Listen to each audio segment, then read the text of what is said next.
Hello everyone, welcome back. I'm Gaming Quitte, the most delicious Quitte of them all. Today I want to talk about a very difficult topic because I speak from experience. Saving Wyrmite in Dragalia Lost, or resources in every other gacha game to be honest, is really difficult at times. Especially when you have a cool collab event happening, an anniversary banner with a super strong new unit, or you just want to chase some waifus. There are some small things you can do to trick yourself into not spending, at least that's what I did when I first started saving more. My plan back then was to get enough Wyrmite so I could start my channel off with some summoning videos on the Fire Emblem Heroes collab banner, and I would say it went pretty well. While I talk, I'll just put up some older summoning sessions in the background or other stuff, just so you have something to look at while I talk about stuff. Before I give you a few tips on what I did, I have to be 100% completely honest with y'all. The best way to save Wyrmite is by simply not summoning, like at all. Don't be like, I'll just do one tenfold on the banner, or I'm just gonna break pity once, because once you've started doing that, the next step will be, alright, now I've already invested, what's a bit more? And then you suddenly went from 10,000 Wyrmite to 0 with nothing to show for. You've seen me do stuff like that, where I'm like, okay, one more, just one more. But in my case, it's usually also because, well, I do content. And it's fun to see people despair while they summon. So do as I say, not as I do. Once you've reached a certain point in Dragalia Lost after collecting units, you will probably be good to go with most endgame content without summoning anymore for a while. Especially if you're a new player and you rerolled some nice units, you should focus on what you have so far. But how do you just simply not summon? Well, here's a few tips.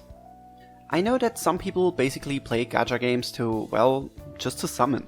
The thrill of summoning is fun. Gambling! Yay! So I know there's a lot of players that summon on every banner in Dragalia Lost, and that's fine. But then saving up to get a unit you really want is going to be a bit difficult. So what I very often do is, well, I just play something else and get my summoning fix in other games. Sometimes I even download new games when I'm like, oh man, I really want to summon, just to distract myself and get some shiny new waifus there. I'm pretty good at saving in Dragalia and kinda good in Princess Connect for example, but in Star Ocean and Amnesis, where basically every banner is limited, I waste a lot of my jewels.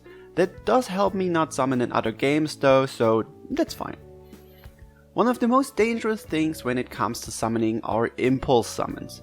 You're bored, you're on the bus, or you don't have anything else to do and you're just like, oh my god, I need to summon right now. I mean, I have fallen victim to it just recently on the Finny and Irene banner, where I laid in bed at night not being able to sleep and then I just gave in to the impulse. You might have seen that video. So what I did, before I started recording videos on Dragalia, I had this little summoning ritual. I started only summoning at specific times, only when I was in front of my computer, and when I was 100% sure I would want to summon definitely. I forbid myself from summoning at other places, like when I'm on the way to work, while I'm making dinner, or even on the toilet. And yes, all of these things happened. This helped tremendously, just simply because once I was in front of my computer, I had other things that could distract me, and then the summoning desire went away. By now, my personal thoughts obviously is, well, I have to record this, so I can't just summon on a whim. And this usually goes pretty well. Except for the recent Finny and Irene banner. Like I said, do as I say, not as I do. Here's another thing, and I'm not trying to block me here, but if you're feeling that summoning itch, watch summoning videos. It doesn't even have to be from the game you're playing, just watch something and be reminded that it's all just a crazy gamble and the chances of you actually getting the unit you want without being able to spark are crazy slim. I, for example, know I have gotten extremely lucky on most banners recently, but it's also because I did have the resources to just go wild after saving for so long. I mean, I had to spend a lot to get Valentine's Chelsea, but that was literally the reason why I started saving so much. So if you watch someone else summon, at least it's like that for me, you still get that happy summoning joy fix, and at the same time, you still need to remind yourself that the chances of you getting that lucky are slim. Before we talk about a few more things to consider, I just want to ask you guys to subscribe to the channel if this is helping you, and if you want more Dragalia Lost content on your feed in the future. I'm very thankful for all the support, and I'll continue to do my best to keep you all entertained. So those were some tips you can do to trick yourself into not summoning, but there are some other things you can do to help you with this. For example, don't always immediately collect your event endeavors, especially the ones that give you a tenfold voucher. For example, if there's a Gala Dragalia happening during an event with a unit you want, but you are still in saving mode, don't collect the tenfold you usually can get with the endeavors until the banner is over. But also don't forget to collect them at all in the end. Another thing which falls into the same category of tricking yourself, don't always instantly claim the gifts we get from the Dragalia Lost team. For example, we recently got the Twitter quiz rewards and they'll stay in the gift box for around a week, I think. If you don't collect them immediately, it kinda makes you not realize how many summoning resources you actually have, and that might help you not summon. But also, once again, do not forget to claim the rewards before they expire. Then there's some other small things you can do that can get you some Wyrmite, even if it's not that much. For example, I haven't read a lot of adventure stories lately, mostly because I don't have the time, but also to have these as some sort of emergency Wyrmite. The same goes for story quests and hard and very hard. I think I haven't even touched half of the very hard quests, because if I ever get to the point of having no Wyrmite again, I'm going to farm through them just to get a little amount of Wyrmies back, so at least I don't have to stare at a small Wyrmite amount. Another thing which helps literally saving Wyrmite and sometimes stop you from summoning, only use tickets. If you really want to summon, use tickets. Because then you have set yourself a defined limit.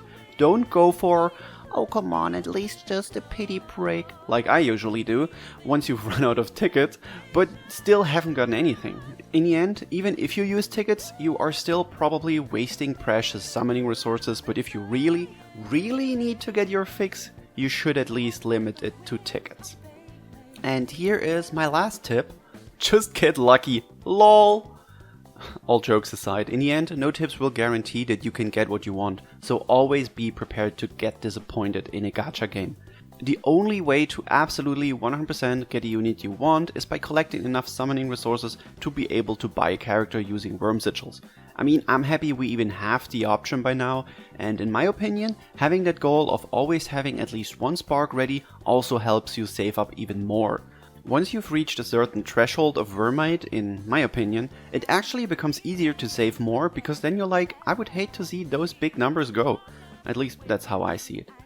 And that's all I have to say for now. If you got any other tips or methods that you have to save Wyrmite, tell me in the comments below.